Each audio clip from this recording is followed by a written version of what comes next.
एक महात्मा थे माधवेंद्रपुरी नाम के,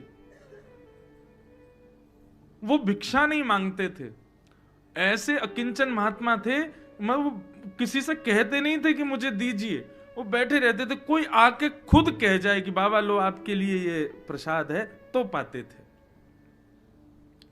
उनका नियम था, वो किसी से कहते नहीं थे कि मुझे प्रसाद दो या मुझे भिक्षा दो। कई बार तो 4-4 दिन तक कुछ नहीं मिलता था। वर्णन आता है कि 4-4, 5-5 दिन जब बीत जाते थे तब किशोरी जी ही कोई गोपी बन के जाती थी, ठाकुर जी ही कोई ग्वाला बन के जाते थे।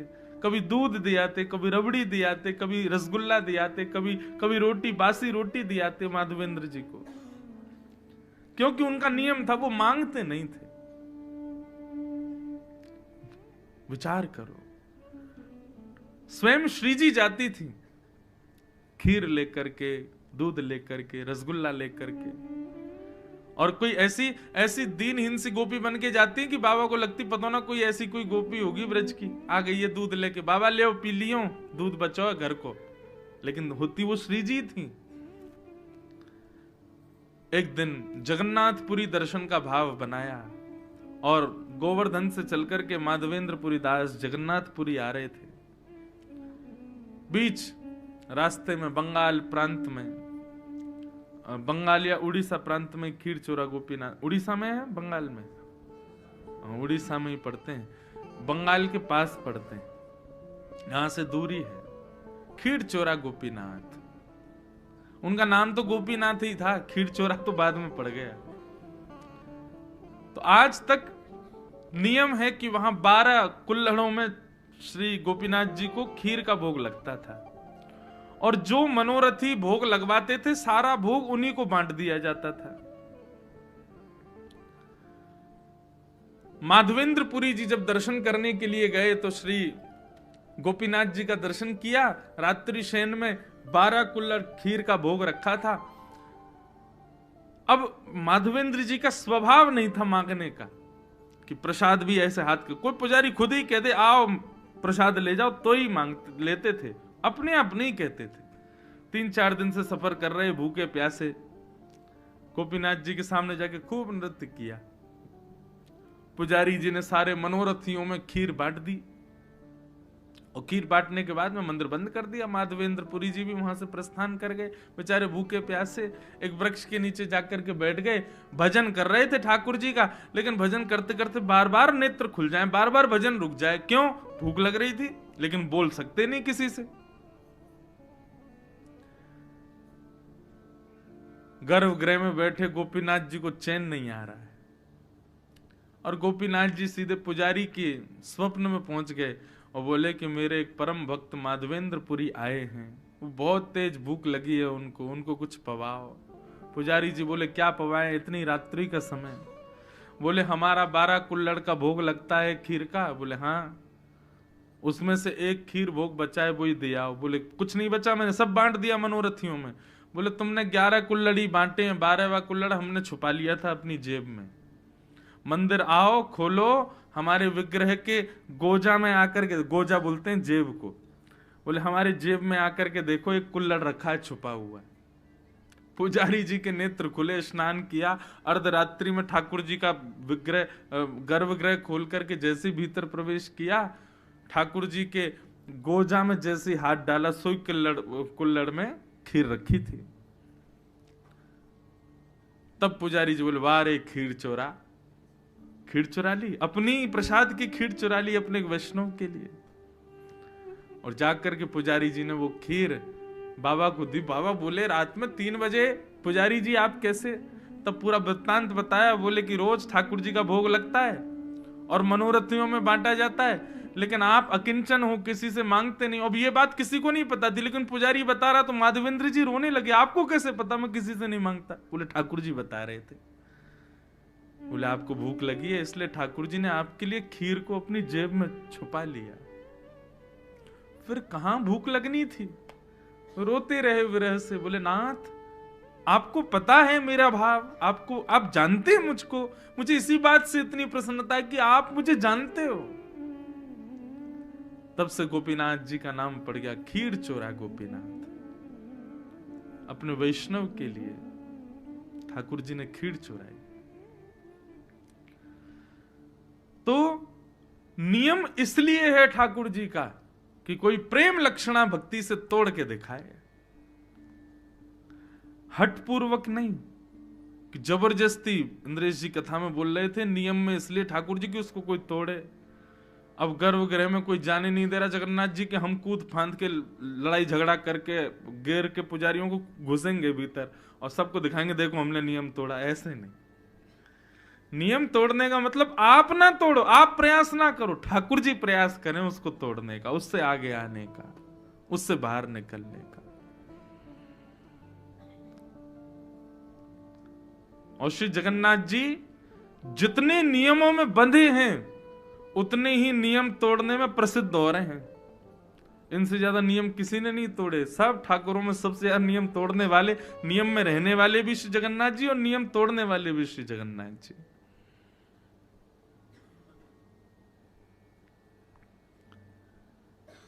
ऐसे प्रेम स्वरूप साक्षात प्रेम के विग्रह श्री जगन्नाथ जी को हम बारंबार प्रणाम करते हैं। और लाल जी हमारे लिए भी कभी कोई नियम तोड़े, अपनी भक्ति को उस स्तर पर ले चले कि कभी हमें भी लगे कि हाँ ठाकुर जी ने कोई नियम तोड़ा। मैं तो बहुत बहुत जगह तोड़वाए मैंने नियम। द्वारिका में श्री द्वारिका, कोई प्रशंसा की बात नहीं, मैं पुनः कह रहा हूं, मैं अपना कोई उदाहरण दूं ना तो उसको केवल आप विश्वास दृढ़ करने के भाव से सुनिएगा, मेरी प्रशंसा के भाव से मत सुनना, नहीं तो सब मेरे जो भाव होते हैं सब टूटने लग जाएंगे, होंगे ही नहीं फिर। तो द्वारिका में हमारे वहां के पुजारी चित्रांग पुजारी जी ने एक बार मुझे, मैं 3-4 दिन की कथा के लिए गया तो मेरे को बोले आप ना ठाकुर जी के सामने पद सुनाओ। तो हम और हमारे कुछ गंधर्व जन, हम लोग श्री द्वारिकाधीश के सामने विराज गए, 2-4 माइक लग गए और खूब गाए ठाकुर जी के आगे। तो शयन का समय था द्वारिकाधीश का, और शयन में श्रृंगार बढ़ाया जाता है, मुकुट बढ़ाया जाता है ठाकुर जी की, बिल्कुल हल्के श्रृंगार में फिर ठाकुर जी की शयन आरती होती है। तो हम लोग संध्या आरती के बाद में बैठे पद गाने के लिए, और गाते गाते पुजारी जी भूल गए कि ठाकुर जी का श्रृंगार बढ़ाना है, और ठाकुर जी पूर्ण श्रृंगार में पूरा पदावलियों का श्रवण करते रहे। और तभी किसी बुजुर्ग पुजारी ने आके बताया, बोले ठाकुर जी के शयन का समय हो गया है, शयन आरती होनी है। अब बोले कि अब शयन आरती होनी है, ठाकुर जी तो अभी तक संध्या के श्रृंगार में ही बैठे हैं, तो शयन का श्रृंगार तो अब करेंगे तो 1-1.5 घंटा एक्स्ट्रा लगेगा, 12 बज जाएंगे रात के। तो पुजारी जी मेरे पास आए, आकर के बोले भले पधारे ब्रजवासी, आज सैकड़ों वर्ष बाद द्वारिकाधीश जी की शयन आरती पूर्ण श्रृंगार में ही होगी, क्योंकि आज ठाकुर जी का श्रृंगार बढ़ाया नहीं गया, विलंब हो गया। और कितने वर्षों बाद वो बता रहे थे, कभी कभी कुछ हुआ होगा, कभी कोई तूफान आदि के समय नहीं हो पाते, नियम टूट जाते हैं, लेकिन कितने वर्ष बाद बता रहे थे, बोले आज ठाकुर जी पूर्ण श्रृंगार में शयन करेंगे। क्यों? इस प्रसन्नता में कि कोई ब्रजवासी ने आकर के नियम तोड़वाए। ठाकुर जी का आज शयन श्रृंगार बढ़ा नहीं है, तो अब श्रृंगार में ही सोएंगे ठाकुर जी। मैंने कहा श्रृंगार में सोएंगे नहीं, श्रृंगार में वृंदावन जाएंगे और कुंज में जाके गोपीन के संग रास विहार करेंगे। यही हमारे श्रृंगार आज बड़ो नहीं है ठाकुर जी को, बड़े श्रृंगार उतर जाए मतलब अब सोएंगे, लेकिन श्रृंगार में है तो इसका मतलब कहीं जाने की तैयारी में है। हमने ऐसे ऐसे पद सुना दिए, अब तो ठाकुर जी यहाँ ना रुकेंगे द्वारिका, अब जल्दी शयन आरती करो, कपाट बंद करो, ठाकुर जी वृंदावन जाएंगे आज, इसीलिए श्रृंगार में है।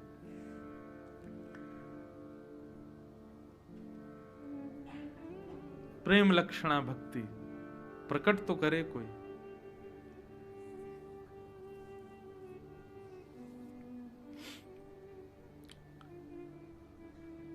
भगवान का विवाह रुक्मणी जी के साथ में सुसंपन्न हुआ। कल कथा बहुत हमने रास पंचाध्यायी के बाद में फिर जल्दी जल्दी हम करने लगे।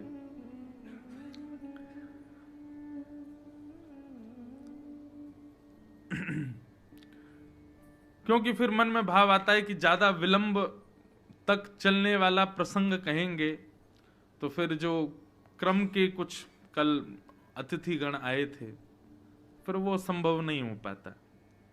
मैं फिर उस भाव समाधि में पहुंच जाता, भाव साम्राज्य में आपको भी ले जाता कि ना आप उससे निकल पाते ना मैं, तो इसलिए फिर हम शीघ्र शीघ्र कह करके आगे बढ़े। तो कल रुक्मणी जी का सुंदर विवाह प्रसंग भी यहां हुआ। रुक्मणी जी के साथ में ठाकुर जी का विवाह हुआ, तो प्रश्न उठता है किशोरी जी के साथ क्यों नहीं हुआ? हमारी श्री राधा रानी, बंधुओं देखो, आप स्वयं से प्रेम करते हो, आप स्वयं से अत्यंत स्नेह करते हो, लेकिन स्नेह का तात्पर्य हमेशा विवाह नहीं होता। प्रेम का सदैव प्रतिफल विवाह नहीं होता।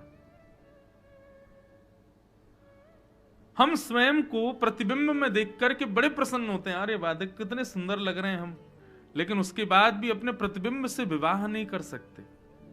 प्रेम कर सकते हैं।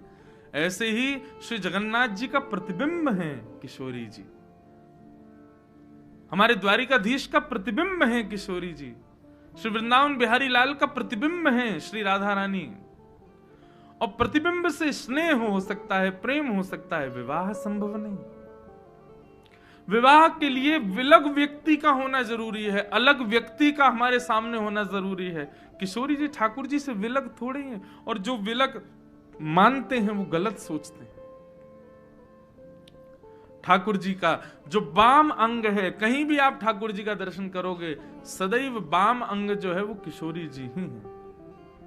और आप हमारे पूरे वृंदावन में आ जाना, किशोरी जी का दर्शन नहीं, केवल ठाकुर जी खड़े हैं। किशोरी जी भाव के भाव से वाम अंग में विराजती हैं, और यह बात यहां भी सिद्ध होती है। श्री जगन्नाथ जी का भीतर प्रवेश करके दर्शन हो तब जगन्नाथ जी पूरे दिखते हैं, नहीं तो बाहर से देखो तो वाम अंग दिखता ही नहीं ठाकुर जी का। क्यों? श्री जी हैं, सदैव अपने भाव में विराजमान रहती हैं। दाहिना अंग ही दिखता है ठाकुर जी का, दाहिना अंग क्यों दिखता? वो श्याम सुंदर हैं, वाम अंग तो श्री जी हैं।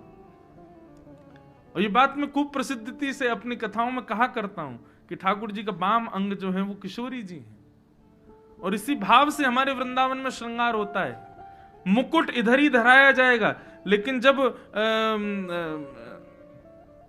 कलंगी धराई जाए या फिर चूड़ामणि धराई जाएगी तो वो इधर ही धराई जाएगी। क्यों? क्योंकि श्री जी हैं। ठाकुर जी को चोटी इधर ही धराई जाती है क्योंकि वो श्री जी हैं। और कई हमारे यहां संप्रदायों में तो मुकुट ही इधर धराया जाता है वाम अंग में। तो आप कहेंगे महाराज जी मुकुट तो ठाकुर जी पहनते हैं, तो फिर श्री जी को क्यों धराया गया? अरे भैया आज विपरीत हुआ है, आज ठाकुर जी किशोरी जी बने हैं और श्री किशोरी जी हमारी ठाकुर जी बनी है, इसलिए मुकुट इधर धराया गया। और एक जगह भाव तो ऐसा है, किशोरी जी की तरफ मुकुट इसलिए धराया जाता है क्योंकि हमारे ठाकुर जी सदा किशोरी जी के चरणों में रहते हैं। तो भैया मुकुट वो पहने जो राजा है, तो किशोरी जी राजा बनकर के मुकुट पहनती हैं, ठाकुर जी तो सदा भाव में रहते हैं। आपको केवल त्रिभंग लली कृष्ण दिख रहे हैं, आपको केवल बांके बिहारी दिख रहे हैं, आपको केवल एक स्वरूप दिख रहा है, तो आप केवल सामान्य एक दर्शनार्थी हो। लेकिन ठाकुर जी के पूरे श्रृंगार में एक अद्भुत लीला का दर्शन हो जाए कि आज माला नहीं है, गले में 2 माल पहनी है, मानो ऐसा लग रहा है कि भक्त ठाकुर जी से लिपटे हुए हैं। आज मुकुट विपरीत दिशा में है, तो मतलब आज किशोरी जी ने ठाकुर जी का वेश धारण किया है। बड़े बड़े भाव हैं ठाकुर जी के श्रृंगार के पीछे, अद्भुत भावों से ठाकुर जी श्रृंगार करते हैं अपना। अब जगन्नाथ जी का जब जन्माष्टमी होती है ना, तो हमारे सौम्या भाई बता रहे थे कि श्री जगन्नाथ जी स्वयं यशोदा बनते हैं जगन्नाथ जी, और ठाकुर जी के जो चल स्वरूप मदन मोहन जी भीतर गर्भगृह में विराजमान वो कृष्ण रूप हैं। उनको लेकर के पूरी लीला होती है मंदिर में, जैसे वसुदेव जी दलिया में लेकर के ठाकुर जी को, सब लीला होती है। और उस दिन जगन्नाथ जी स्वयं यशोदा जी बनते हैं, और यशोदा जी बनने पर ठाकुर जी का वही भोग लगता है जो प्रसव के समय, बालक को जन्म देते समय, माँ को पीड़ा के समय जो औषधि दी जाती है, वो औषधियों का भोग जगन्नाथ जी लगाते हैं। क्यों? मैं यशोदा हूं, और ये जो हमारे प्रकट हुए हैं मदन मोहन जी, ये कृष्ण है। ठाकुर जी के श्रृंगार के बड़े भाव हैं। एक लीला चलती है ठाकुर जी के श्रृंगार में, कोई वैष्णव मिले, कोई कोई भक्त मिले तो उस लीला का वर्णन करे कि आज ठाकुर जी कैसे श्रृंगार में विराज रहे हैं।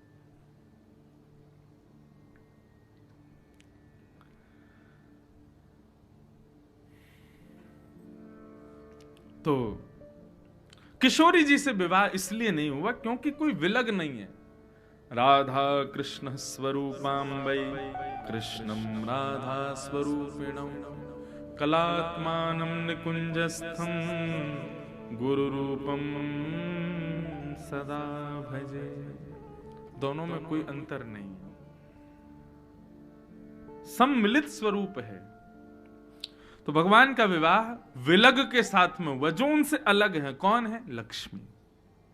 किशोरी जी तो ठाकुर जी के संगी रहती है, लक्ष्मी जी के साथ में विवाह हुआ। वही लक्ष्मी द्वापर में रुक्मणी जी के रूप में प्रकट हुई और द्वारिकाधीश का उनके साथ विवाह हुआ।